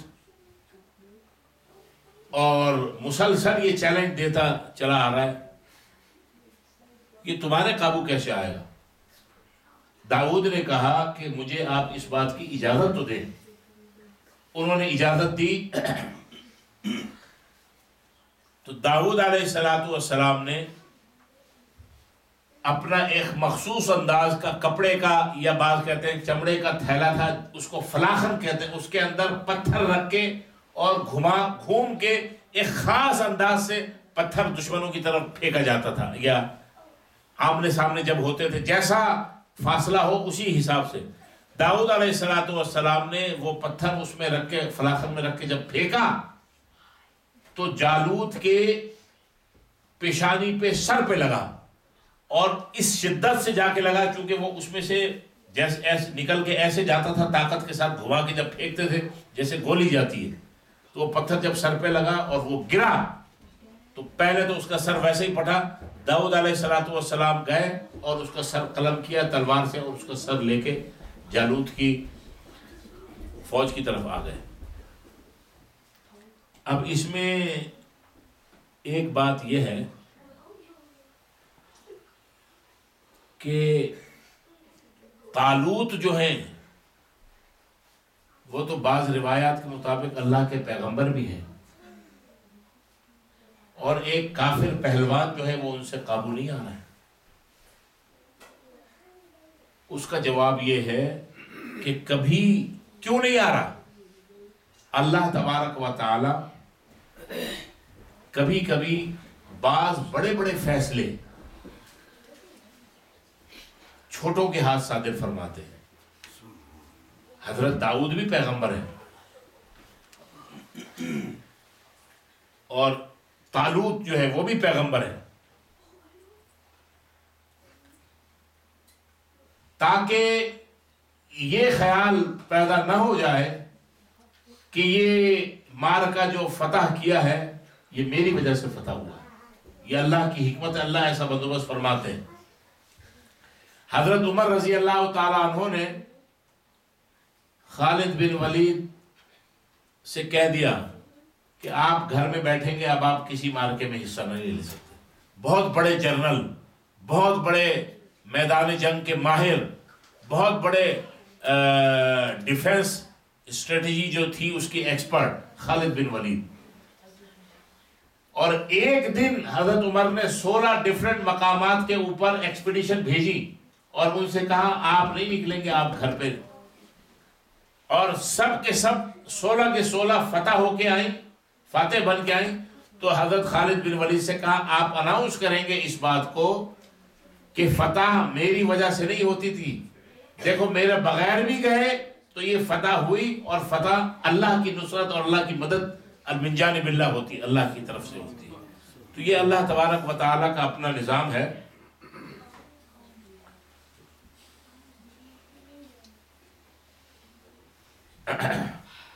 ہاں جی، قال الذين يظنون انهم ملاقو الله كم من فئة قليلة غلبت فئة كثيرة بإذن الله والله مع الصابرين۔ کہا ان لوگوں نے جو یقین رکھتے تھے اللہ سے ملاقات پر کہ کتنے ہی قلیل جماعت وہ غالب ہوئی ہے، فتح حاصل کی ہے اس نے اللہ کے حکم سے کثیر بڑی جماعتوں پہ۔ یہ جو تھے طالوت کی جو جماعت تھی، لشکر تھا، اس کی تعداد تھی 313، اور ایک روایت کے مطابق 319، جبکہ اس کے مقابلے میں جالوت کا جو لشکر تھا وہ 1000 افراد کے اوپر مشتمل تھا. واللہ مع الصابرین، اور اللہ تعالیٰ جم کے رہنے والوں کے ساتھ ہے. ولما برزوا لجالوت وجنودی، ولما اور جب برزوا آمنے سامنے ہوئے لجالوت جالوت کے اور اس کے لشکر، وجنودی اور اس کے لشکر کے لیے، یعنی جب یہ لشکر جالوت کے لشکر کے آمنے سامنے ہوا، قالو سب نے کہا ربنا افرغ علینا صبرا، اے اللہ ہمارے اوپر صبر ڈال دے. صبر ہر وقت مانگنے کی چیز نہیں ہے، یاد رکھیں. صبر نہیں مانگنا چاہیے خامخواہ. حضور علیہ الصلوۃ والسلام نے فرمایا صبر مت مانگا کرو. ایک شخص کو دعا مانگتے ہوئے حضور نے دیکھا اللہ سے صبر مانگ رہا تھا. کہنے لگے تو اللہ سے مصیبت مانگ رہا ہے، یہ چھوڑ دے صبر مانگنا. کیوں کہ صبر اس وقت مانگا جاتا ہے جب کوئی امتحان، کوئی مصیبت، کوئی تکلیف، کوئی پریشانی، کوئی آفت آتی ہے. تو اللہ سے آفت مانگ رہا ہے، امتحان مانگ رہا ہے. حضور نے فرمایا اللہ سے عافیت مانگا کرو. اللہم انا نسألک تمام العافیہ ونسألک دوام العافیہ ونسألک الشکر علی العافیہ. صبر کیا ہے؟ صبر تو جب مانگو جب خدا نہ خواستہ اللہ کی طرف سے کوئی ایسے امتحان کے اندر. تو ظاہر ہے اب یہ جب لشکر آمنے سامنے ہے تو اس سے زیادہ اور کون سی مصیبت والی بات ہے، امتحان والی بات ہے. تو اب جو ہے حضرت طالوت اور ان کا لشکر کہہ رہا ہے ربنا افرغ علینا صبرا، ہمارے اوپر صبر ڈال دے. وثبت اقدامنا، ہمارے پاؤں کو جما دے. وانصرنا علی القوم الکافرین، اور ہمیں کافر قوم جو ہے اس کے مد مقابل ہماری مدد فرما دے. اللہ کے نیک بندوں کی علامت یہ ہے کہ وہ اپنی ہمت اور سامان جنگ پر ہی بھروسہ نہیں کرتے بلکہ فتح کے لیے دعا کرتے ہیں، مناجات کرتے ہیں، جیسا کہ طالوت اور ان کے لشکر کے لوگوں نے کیا. جیسا نبی علیہ الصلوۃ والسلام نے جنگ بدر کے موقع پہ حضور نے جس کو جو ساز و سامان دے سکتے تھے دیا جتنا تھا، اور جو تیاری کر سکتے تھے کی، اور اس کے بعد اللہ کے آگے ہاتھ پھیلا دیے. تو پتہ یہ چلا کہ اسباب سارے بروئے کار لے کے آنے ہیں، اور لیکن اسباب کے اوپر بھروسہ نہیں کرنا بلکہ اللہ سے دعا مانگ کے اللہ کی نصرت اور مدد کے اوپر بھروسہ کرنا ہے. دیکھیں سارے یعنی ایٹماسفیئر جو ہے وہ طالوت کے اگرچہ لشکر کم ہے لیکن ان کے فیور میں ہے کہ اللہ کی نصرت پتہ ہے ان کے سامنے ان کے ساتھ ہوگی. اللہ نے ان کے لیے سکینہ بھی نازل فرمائی، اور اللہ تبارک و تعالیٰ نے ان کے لیے تبرکات بھی بھیج دیے. آپ دیر سے آئے، تبرکات کا ذکر نکل گیا ہے.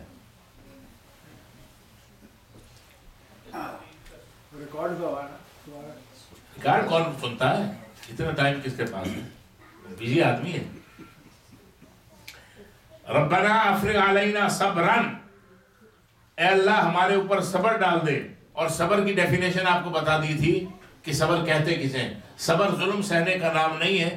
کف النفس علی المکروہ، اپنے پروگرام کے اوپر ثابت قدم رہنا، اور کوئی ایسی اللہ کی طرف سے اگر امتحان آ جائے تو جو اپنا پروگرام ہے، جو آپ کام کر رہے ہیں اس پر جمے رہنا، ڈٹے رہنا، اور اللہ تبارک و تعالیٰ سے اس امتحان کو ریموو کرنے کی دعائیں مانگتے رہنا، یہ ہے صبر. کف النفس علی المکروہ. ہاں جی.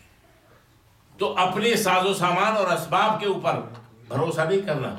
بھائی ڈاکٹر کے پاس جاتے ہیں، چھوٹی یا بڑی اللہ تعالیٰ محفوظ فرمائے سب کو بیماری، دوا لے لی.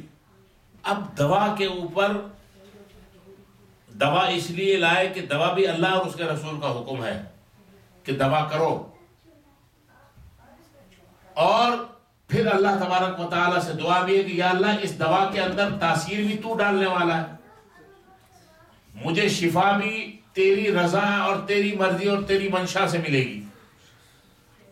دوا کی کوئی طاقت نہیں جب تک حکم تیرا نہ ہو. فَهَزَمُوهُمْ بِإِذْنِ اللَّهِ، پھر انہوں نے ان کو شکست دی اللہ کے حکم سے. وَقَتَلَ داود جالوت، اور داود نے جالوت کو قتل کر دیا. وَآتَاهُ اللَّهُ الْمُلْكَ وَالْحِكْمَةَ وَعَلَّمَهُ مِمَّا يَشَاءُ، اور اللہ تعالیٰ نے ان کو پھر ملک اور حکمت عطا فرمائی اور سکھایا وہ جو اس نے چاہا.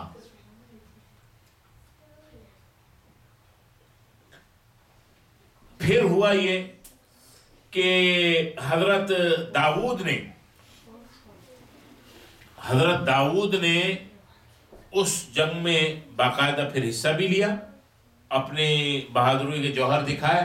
اور طالوت جو تھے وہ حضرت داؤد علیہ السلام کے مطلب ہے کہ جرأت ایمانی اور ان کی بہادری اور ان کا تقوی بھی دیکھ کے اس حد تک متاثر ہوئے کہ انہوں نے پھر اپنی بیٹی کا نکاح بھی حضرت داؤد علیہ السلام کے ساتھ کر دیا، اور اپنی آدھی حکمرانی، آدھی سلطنت بھی ان کو حکومت کے لیے دی. اور طالوت کے انتقال کے بعد حضرت داؤد علیہ السلام پوری سلطنت کے باضابطہ باقاعدہ حکمران اور بادشاہ بنے.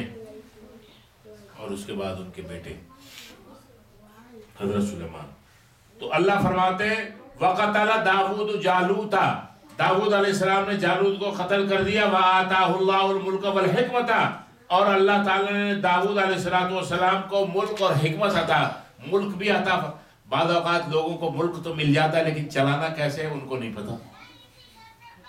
وہ ایک ان کے لیے مصیبت، ایک ان کے لیے مسئلہ کوئی آ جاتا ہے، وہ یہ کہتے ہیں کہ سوچتے ہیں اس سے کیسے نکلیں، کہ ان کے لیے ایک اور کوئی مسئلہ کھڑا ہو جاتا ہے، پھر ایک اور مسئلہ کھڑا ہو جاتا ہے. تو حکمران جو ہے اس کے پاس علم بھی ہونا چاہیے اور اس کے پاس حکمت بھی ہونی چاہیے. یہ نہیں کہ وہ جیسے آلو جو ہے وہ آلو یہ کہتا ہے کہ بمباری کر دو، جو کھڑا ہو رہا ہے اس کو مار دو، جلا دو، کرنٹ لگا دو، بمباری. وہ تو آلو ہے، آلو تو آلو کی طرح بات کرے گا. اس آلو کا نام لوگوں نے رکھ دیا کرنل قذافی. آلو بخارا، عقل سے بالکل پیدل، عقل سے خالی.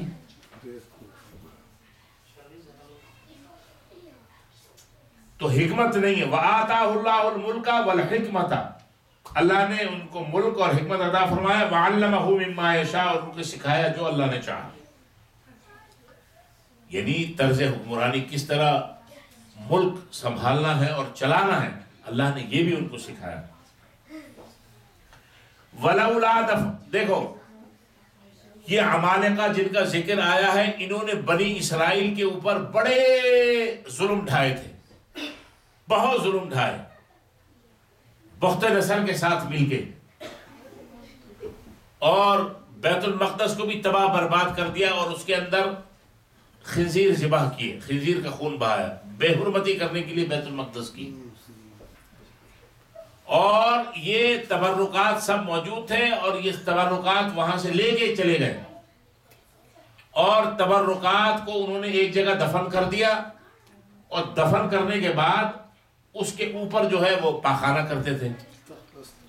اللہ نے بھی پھر ان سے ایسا انتقام لیا کہ جس نے ان تبرکات کی بے حرمتی کی، جو پاخانہ وہاں کرتا وہ بواسیر میں مبتلا ہو جاتا اور پھر مر جاتا کچھ دن کے بعد.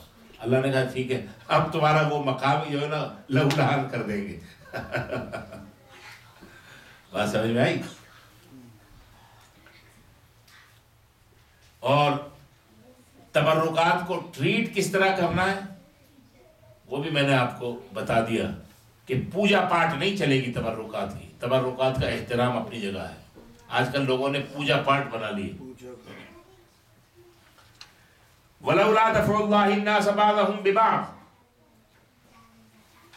وَلَوْلَا دَفْعُ اللَّهِ النَّاسَ بَعْضَهُمْ بِبَعْضٍ، اور اگر نہ اللہ ہٹاتا، اللہ ہٹائے بعض لوگوں کو بعض کے ذریعے، اگر اللہ تعالیٰ ایک کو دوسرے کے ذریعے ہٹانے کا سبب نہ بناتا، لَفَسَدَتِ الْأَرْضُ، تو ضرور زمین کے اندر فساد بپا ہو جاتا. وَلَٰكِنَّ اللَّهَ ذُو فَضْلٍ عَلَى الْعَالَمِينَ، لیکن اللہ تعالیٰ عالمین کے اوپر بڑا فضل فرمانے والا ہے. یعنی جب کسی گروہ نے اللہ کی زمین پر فساد اور بد امنی پیدا کرنے کی کوشش کی تو اللہ تبارک و تعالی نے اس کے مقابلے میں دوسری جماعت کو بھیج کر مفسدین کا خاتمہ کر دیا. یہاں بھی ایسے ہی ہوا جب قوم عمالقہ ان کا فساد، ان کا کرپشن اور ان کی طغیانی حد سے زیادہ بڑھی تو اللہ تعالیٰ نے طالوت کے ذریعے ان کا خاتمہ کر دیا. دنیا میں کتنے فرعون، کتنے شداد، کتنے حامان، کتنے قارون، کتنے ضیاء-ال-حق، کتنے مشرف ہیں اور کتنے آلو یہ آئے اور اللہ تبارک و تعالی، اور کسی کو پتہ نہیں تھا کہ یہ دفع کیسے ہوں گے، یعنی ہٹیں گے کیسے. لیکن اللہ تبارک و تعالی نے اپنا ایک نظام ہے اس کا، اس طریقے سے ان کو ہٹایا. ایک زمانے میں برطانیہ تھا، کہتے ہیں جی سورج ہی غروب نہیں ہوتا تھا اس کی عملداری کے اندر. آج برطانیہ اتنا چھوٹا ہو گیا، اتنا چھوٹا، ٹھٹا چھوٹا، اتنا چھوٹا ہو گیا ہے. اب سورج ملتا ہی نہیں وہاں پر، چھپا ہی رہتا شرم کے مارے بادلوں کے اندر. پہلے اس کی عملداری میں سورج غروب نہیں ہوتا تھا، جہاں سورج طلوع ہے وہاں برطانیہ ہے. کتنی روم تھا، فارس تھا، اپنے اپنے وقتوں کی سپر پاور. پھر اور سپر پاور آئے، اس کے جو ہے نا ٹکڑے ٹکڑے ٹکڑے ٹکڑے ہوتے گئے. تو اللہ تبارک و تعالیٰ کا یہ نظام ہے، اللہ تعالیٰ ایک کے ذریعے دوسرے کو بندوبست فرمانے والا ہے. اللہ تعالیٰ اگر ایک، اب آپ اندازہ لگائیں کہ جہاں جو 30 سال سے 40 سال سے ایک ہی ہے، اگر یہ سمجھ لیں کہ اگر زرداری 40 سال رہ جائے کیا ہوگا. خالی زمین بھی، میرے خیال میں زمین بھی نہیں رہے گی، وہ ہر چیز بیچنے کا ماہر ہے.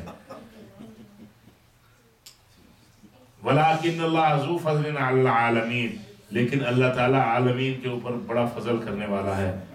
اللہ فرماتے ہیں تِلْكَ آیَاتُ اللَّهِ نَتْلُوهَا عَلَيْكَ بِالْحَقِّ. حضور کو اللہ فرماتے ہیں تِلْكَ آیات اللہ، یہ اللہ کی آیات ہیں، نَتْلُوهَا عَلَيْكَ بِالْحَقِّ، ہم آپ کے اوپر حق کے ساتھ اس کو پڑھتے ہیں، بتاتے ہیں تاکہ آپ ان واقعات سے آگاہ ہو جائیں. وَإِنَّكَ لَمِنَ الْمُرْسَلِينَ، بے شک آپ اولو العزم من الرسل، رسولوں میں سے ہیں. صدق اللہ کہاں سے آئے؟ صدق اللہ میں پڑھوں گا یا تم پڑھو گے؟ یہ تو استغفر اللہ کا مقام آ گیا. ہم تیسرا سپارہ شروع کرنا ہے یا آئندہ شروع کریں؟ تنظیم صاحب بھی دکھے ہوئے ہیں. صدق اللہ العظیم. سبحانک اللہم و بحمدک، نشہد ان لا الہ الا انت، نستغفرک و نتوب الیک، وصلی اللہ علی النبی. کبھی یہ آواز نہیں آتی کہ ہاں جی آگے شروع کر دیں. آپ کا بھی خیال رکھنا پڑے گا. میرا خیال کرنے کے لیے وہ بڑے صاحب بیٹھے ہوئے ہیں وہ پیچھے ٹیک لگا کے.